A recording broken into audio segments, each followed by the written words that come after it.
Hello everyone, this is professor Ganesh and welcome to our Tie Academy. And आज का जो हमारा टॉपिक है वो है सिंगली रेनफोर्स सेक्शन और डबली रेनफोर्स सेक्शन। तो क्या होता है एग्जैक्टली सिंगली रेनफोर्स और डबली रेनफोर्स सेक्शन, ये हमें आज देखना है।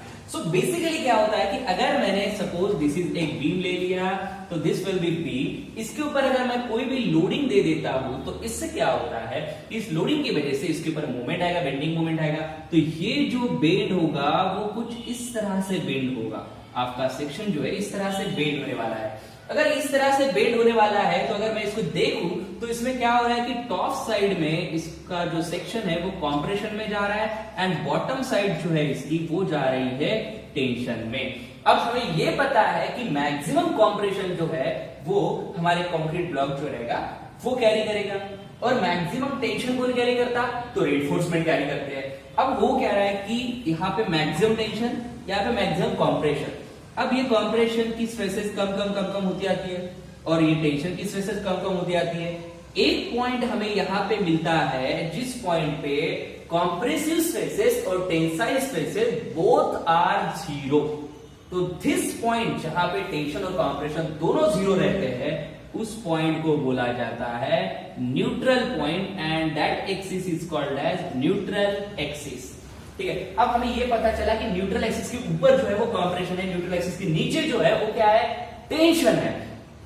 अब कॉम्प्रेशन कैरी करने के लिए हमारे पास कंक्रीट है पूरे सेक्शन में, लेकिन टेंसाइल स्ट्रेस को कैरी करने के लिए हमें चाहिए स्टील की जरूरत। अब स्टील हम कहां पे प्रोवाइड करेंगे, तो स्टील कहां पे प्रोवाइड करते हैं हम, क्योंकि मैक्सिमम टेंशन बॉटम साइड में है इसलिए हम बॉटम साइड में जो है वो स्टील प्रोवाइड करते हैं। ठीक है, तो ये बात हमारा ध्यान में आ गई कि बॉटम साइड में ही हम स्टील प्रोवाइड क्यों करते हैं। सो अगर ये सेक्शन में दिखाना चाहूं तो हमने क्या किया, बॉटम साइड में स्टील प्रोवाइड कर दिए, यहाँ पे उसका न्यूट्रल एक्सिस है, न्यूट्रल एक्सिस के ऊपर क्या है, कॉम्प्रेशन है। अब होता क्या है कि मैक्सिमम अगर मैं सपोज एक सेक्शन में सिर्फ बॉटम साइड में दैट इज टेंशन साइड में रेनफोर्समेंट प्रोवाइड करता हूं तो उस सेक्शन को बोला जाता है singly reinforce section. That means what, if the reinforcement is to be provided only on a tension side then it is called as singly reinforce section. But कई बार होता कैसा है कि जो आने वाला टोटल जो लोड है या बेंडिंग मोमेंट है वो क्या हो जाता है, ज्यादा हो जाता है, या वेट जो है, लोड जो है वो क्या हो जाता है, बढ़ जाता है as per the resisting moment. So if the bending moment is greater than the resisting moment, that means what, so suppose अगर मैंने एग्जांपल ले लिया कि आने वाला bending moment that is 150 kilo newton metre है but its capacity is resisting capacity is suppose 100 kilo newton metre. So जो extra 50 kilo newton per metre रहेगा वो हम प्रोवाइड कहां पे करते हैं, वो हम प्रोवाइड करते हैं टॉप साइड में।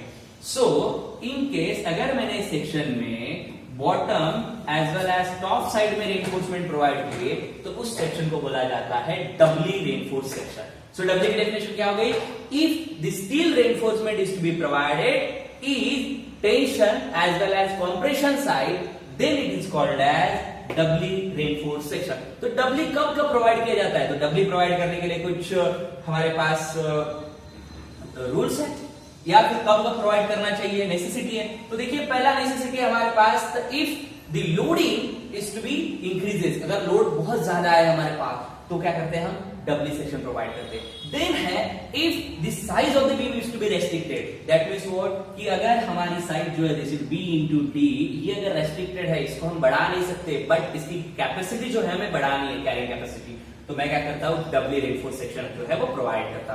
तो बेसिकली ये जो दो फैक्टर है ये हमें याद रखना है कि जब लोडिंग बहुत ज्यादा हो और दूसरा जो है जो उसका डायमेंशन जो है बी और D architectural point of view अगर रेस्ट्रिक्टेड हो तब हमें क्या करना है कि डब्ल्यू को जो है वो प्रोवाइड करना रहता है। अब हम देखते हैं कि डब्ल्यू में क्या क्या होता है। ठीक है, बेसिकली क्या होता है डब्ल्यू, तो डब्ल्यू में देखो डब्ल्यू में क्या क्या बोले, मैंने बताया कि डब्ल्यू में बताया कि हमने जो स्टील रेनफोर्समेंट है ये bottom side as well as top side में भी प्रोवाइड कर दी है।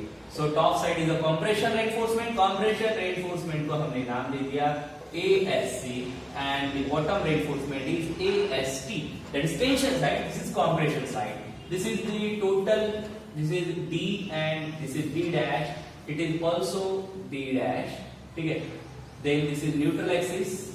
अब हम बात करते हैं इसकी साइड की, कंप्रेशन और टेंशन क्या होता है एक्चुअल न्यूट्रल एक्सिस की। तो अगर मैं बात करूं कि टॉप साइड में कॉम्प्रेशन में क्या क्या आ रहा है, तो कॉम्प्रेशन में देखो इतना कंक्रीट का ब्लॉक आ रहा है कॉम्प्रेशन साइड में, इसके साथ साथ इसके अंदर ये स्टील आ रहा है। तो ये स्टील देखिए, ये स्टील कैसे दिखाई देगा आपको, तो दिस विल बी, ये स्टील आपको दिखाई देगा कुछ इस तरह से, ठीक है। तो ये कॉम्प्रेशन है, कॉम्प्रेशन साइड में कंक्रीट, और यहाँ पे आपको दिखाई दे रहा है ये स्टील, ठीक है। तो ये हो गया कॉम्प्रेशन साइड आपकी। तो यहाँ पे मैक्सिमम कॉम्प्रेशन आएगा। वही अगर बात करते हैं मैक्सिमम टेंशन कहाँ पे आता है, तो मैक्सिमम टेंशन कौन कैरी करेगा आपका, tensile reinforcement, that means this reinforcement.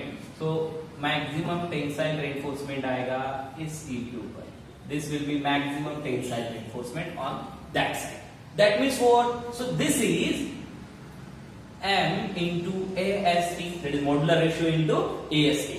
But अगर मैं बात करता हूं कॉम्प्रेशन की, तो कॉम्प्रेशन में क्या होता है, that is M dash, because this is compression side में हमने स्टील प्रोवाइड किए है, कॉम्प्रेशन साइड में स्टील प्रोवाइड किया, स्टील की कैरिंग कैपेसिटी कौन सी रहती, टेंशन वाली रहती, दैट इज 1 - 1 into AST।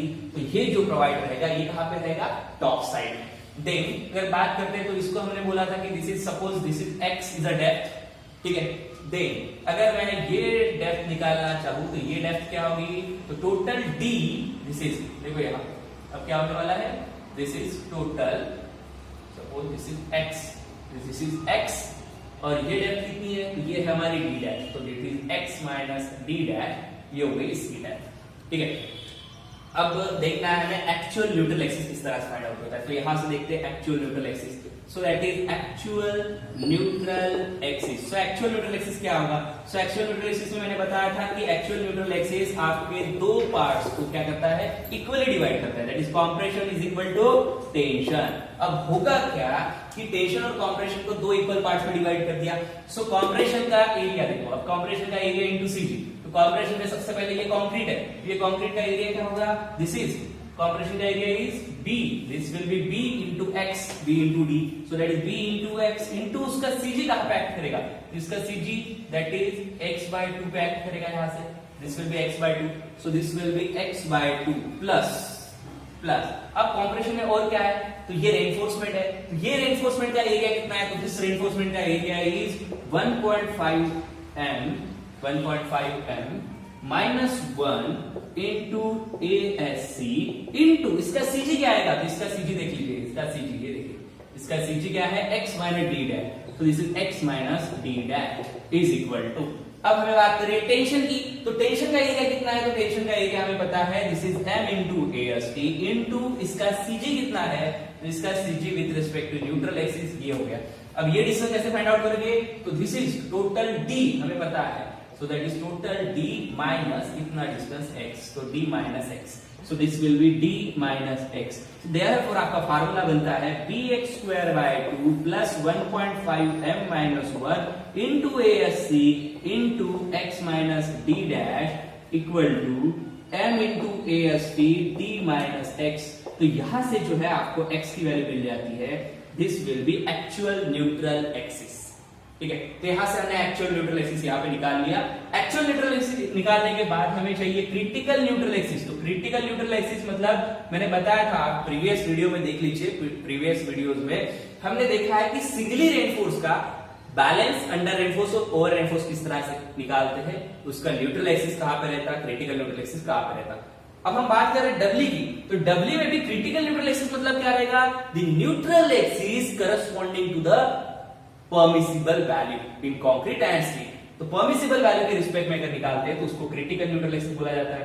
तो अगर मैंने यहाँ पे इसकी स्ट्रेस डायग्राम दिखा दी तो क्या होगा, सो मैक्सिमम परमिसिबल जो कॉम्प्रेसिव स्ट्रेंथ है वो रहेगी आपकी सिग्मा CBC, ये जो रहेगा maximum tensile that is sigma ST by m। But हमने क्या किया, कॉम्प्रेशन में ये जो है स्टील प्रोवाइड किया, तो स्टील के ऊपर भी स्ट्रेस आएगी। तो स्टील के ऊपर कौन सी स्ट्रेस आती है, तो वो आती है that is equivalent compressive stress in a steel. So equivalent जो स्ट्रेस आएगी वो यहां पे आएगी, that is sigma dash C, sigma dash C। अब अगर बात करते हैं हम कि अगर मुझे क्रिटिकल न्यूट्रल एक्सिस निकालना है तो किस तरह से निकालेंगे। सो क्रिटिकल न्यूट्रल एक्सिस, तो क्रिटिकल न्यूट्रल एक्सिस क्या होगा, सो सपोज मैंने दिस डेप्थ को नाम दिया critical neutral axis is XC, ठीक है। तो बचा हुआ डिस्टेंस अपना क्या रहेगा, तो टोटल d माइनस एक्सी रहेगा, दैट इज टोटल d है, d में से xc गया तो d minus XC. So therefore critical neutral axis में सिमिलरिटी ऑफ ट्रायंगल लगाओ, तो बड़ा ट्रायंगल जो है वो है sigma CBC by sigma, so that is sigma CBC divide by XC, that is base divide by height, equal to यहां पे भी क्या होगा, base divide by height, sigma ST by m divide by this is d minus x c. तो इसको अगर मैं solve करता हूं तो that is m sigma cbc divide by sigma sv equal to xc d minus x c. तो यहां से आपको xc की वैल्यू मिलती क्रिटिकल न्यूट्रल एक्सिस की, ठीक है। तो क्रिटिकल न्यूट्रल एक्सिस की वैल्यू निकालेंगे। अब अगर आप बोलोगे कि मुझे सपोज दिस निकालना है, equivalent permissible compressive stress in a steel, sigma dash C अगर निकालना है तो वो किस तरह से फाइंड आउट करोगे, तो वो फाइंड आउट करने के लिए आपको कुछ नहीं करना है, यही ट्रायंगल लेना है, सिमिलरिटी ऑफ ट्रायंगल लगाना है। सो सिमिलरिटी ऑफ ट्रायंगल में सिग्मा सीबीसी और ये क्या है एक्सी, दिस डिस्टेंस। अब अगर मुझे ये निकालना है तो इसके लिए मैंने सिमिलरिटी ऑफ ट्रायंगल ले लिया, दिस इज सिग्मा डैश सी, तो ये डिस्टेंस कितना होगा, तो ये डिस्टेंस होगा हमारा एक्सी माइनस डी डैश होता है, so this is will be x c minus D dash. So similarity of triangle लगाओ, sigma CBC divide by x c equal to sigma C dash divide by x c minus D dash. तो यहां से आपको जो है sigma C dash equivalent compressive stress in a steel, ये आपको पता चल जाएगा कंप्रेशन में।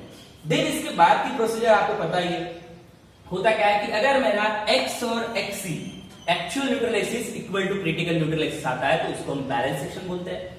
अगर क्या होता है कि x is greater than xc, that means actual neutral axis अगर बड़ा है क्रिटिकल न्यूट्रल एक्सिस से तो उसको बोला जाता है ओवर रेनफोर्स्ड, और अगर actual neutral axis is less than the critical neutral axis then it is called as under reinforced. So इस तरह से इसका हमने डबली सेक्शन जो है वो देख लिया है। सो बेसिकली इतना याद रखना है कि singly that means reinforcement provide only on a tension side, और अगर रेनफोर्समेंट प्रोवाइड करते tension as well as compression then it is called as doubly reinforced section, ठीक है। So thank you।